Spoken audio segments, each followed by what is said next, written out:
इस वीडियो में देखने वाले हैं आरआरबी एनटी परीक्षा में 20 अगस्त को पूछे गए प्रश्नों पर आधारित प्रश्न।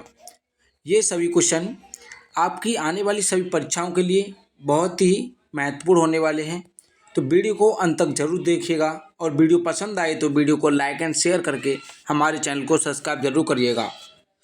सबसे पहले जो 20 अगस्त को फर्स्ट शिफ्ट में पूछा गया प्रश्न है, वरुण एक्सरसाइज किन दो देशों के मध्य होती है? तो इसका राइट आंसर था भारत और फ्रांस के बीच। इससे थोड़ा एक्स्ट्रा फैक्ट देखते हैं कि वरुण अभ्यास जो है वो भारत और फ्रांस के बीच आयोजित एक द्विपक्षीय नौसैनिक अभ्यास है। यह अभ्यास 2001 से चल रहा है।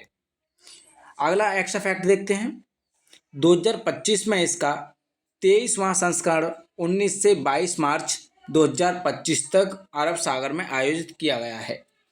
परीक्षा में पूछा जा सकता है ये 2025 में जो ये कौन सा संस्करण है, तो ये याद रखना है 23वां, और ये 19 से 25 मार्च 2025 तक अरब सागर में आयोजित किया गया है। अगला एक्स्ट्रा फैक्ट है, इसका उद्देश्य दोनों देशों के नौसैनिक बलों के बीच सहयोग, सामरिक क्षमता और समुद्री सुरक्षा में तालमेल बढ़ाना है। अगला क्वेश्चन, भारतीय संविधान का अनुच्छेद 14 किस से संबंधित है? तो इसका राइट आंसर है कानून के समक्ष समानता से। दोस्तों, अनुच्छेद से संबंधित प्रश्न कम से कम 2 या 3 क्वेश्चन बार बार परीक्षा में पूछे जा रहे हैं।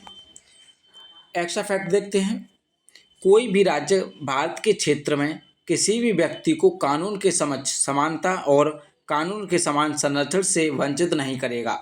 ये अनुच्छेद 14 में बताया गया है।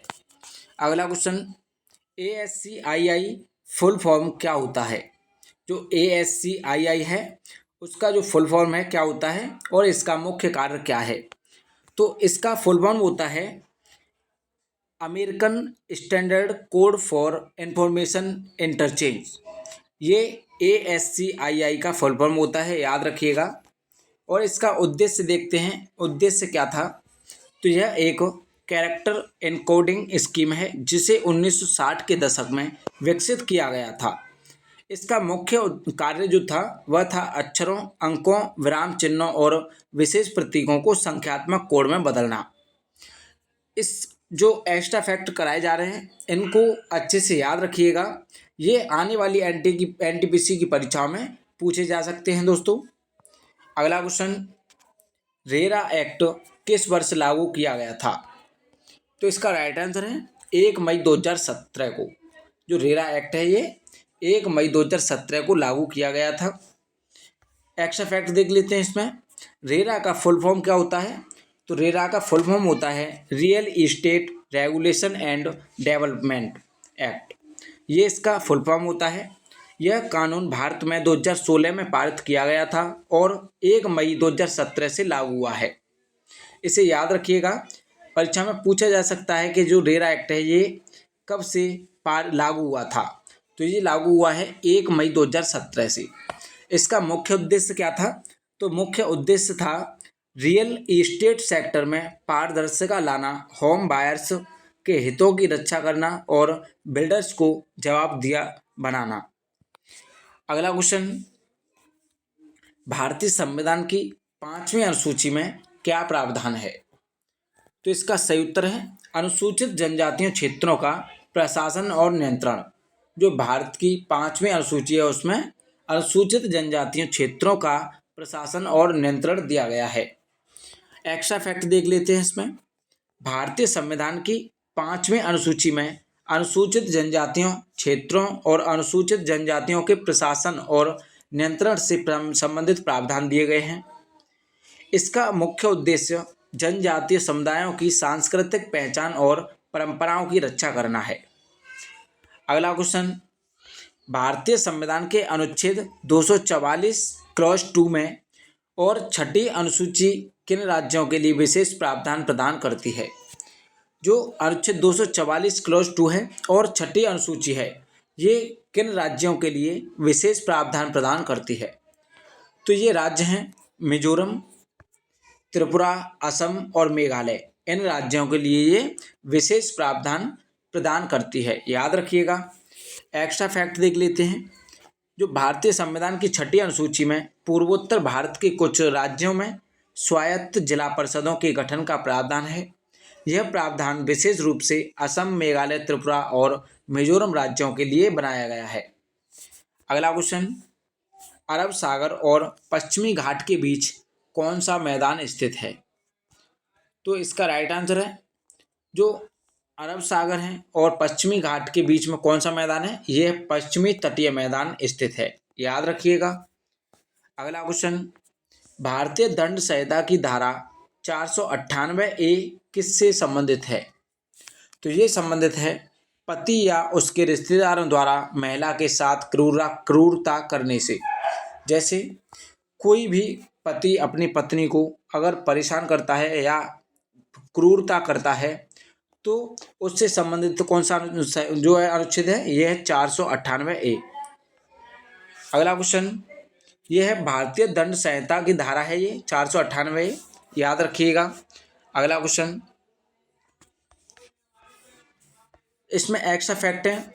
जो भारतीय दंड संहिता की धारा 498A है, इसका संबंध विवाहित महिलाओं के साथ पति या उसके रिश्तेदारों द्वारा की जाने वाली क्रूरता से संबंधित है।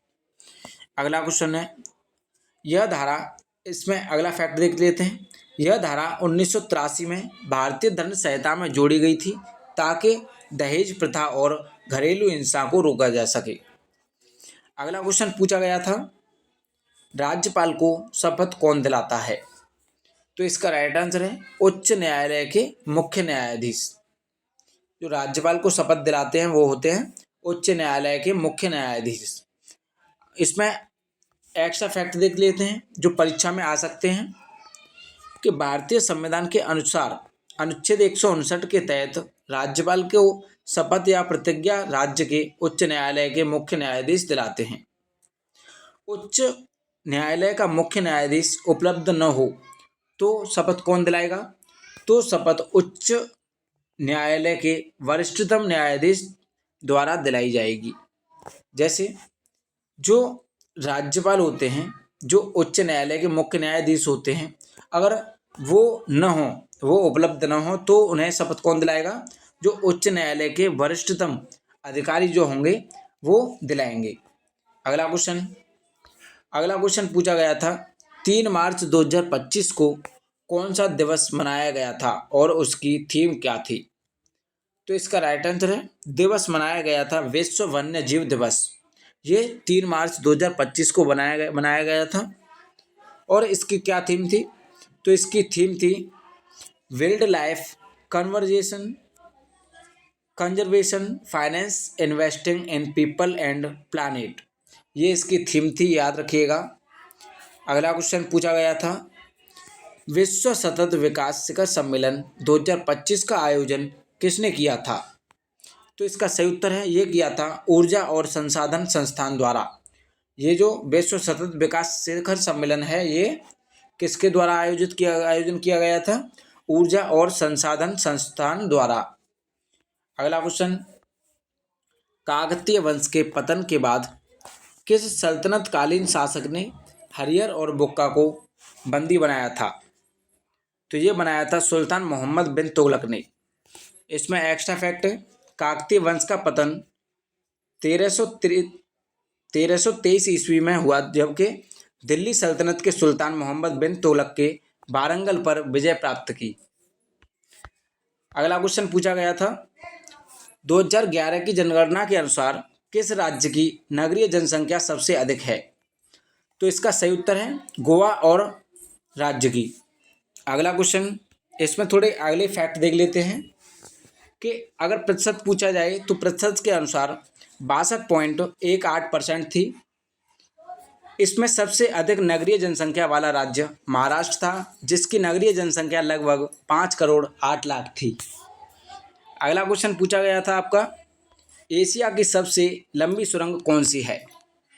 तो ये इस एशिया की सबसे लंबी सुरंग है जोजिला टनल, जो कि आपकी ये जम्मू कश्मीर में स्थित है। अगला क्वेश्चन, एलोरा की गुफाएं किस वंश के शासकों द्वारा बनाई गई थीं? तो इसका राइट आंसर है ये राष्ट्रकूट वंश द्वारा बनाई गई थी। इसमें एक्स्ट्रा फैक्ट देख लेते हैं कि एक्स्ट्रा फैक्ट आने वाली परीक्षाओं में क्या आ सकता है।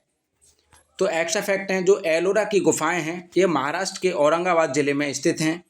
इन गुफाओं का निर्माण मुख्यतः 6वीं शताब्दी के 10वीं शताब्दी के बीच हुआ था। यानी इनका जो निर्माण हुआ था वो 6वीं शताब्दी से 10वीं शताब्दी के बीच हुआ था। और यहाँ कुल 34 गुफाएं जिनमें बौद्ध, हिंदू और जैन धर्म की मूर्तियाँ एवं मंदिर बने हुए हैं।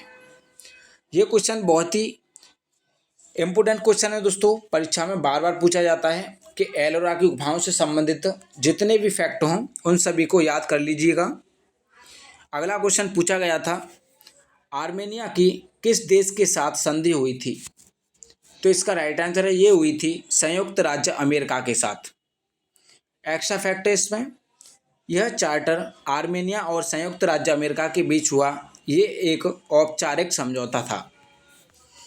अगला क्वेश्चन पूछा गया था, प्रचंड प्रहार युद्ध अभ्यास 2025 कहाँ आयोजित किया गया था?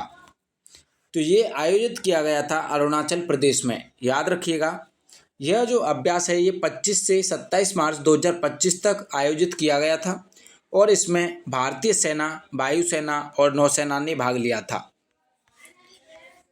यह एक त्रिसेवा एकीकृत बहु डोमेन युद्ध अभ्यास था। इसका संचालन पूर्वी सेना कमान के अंतर्गत किया गया था। इन सभी फैक्ट को याद रखिएगा।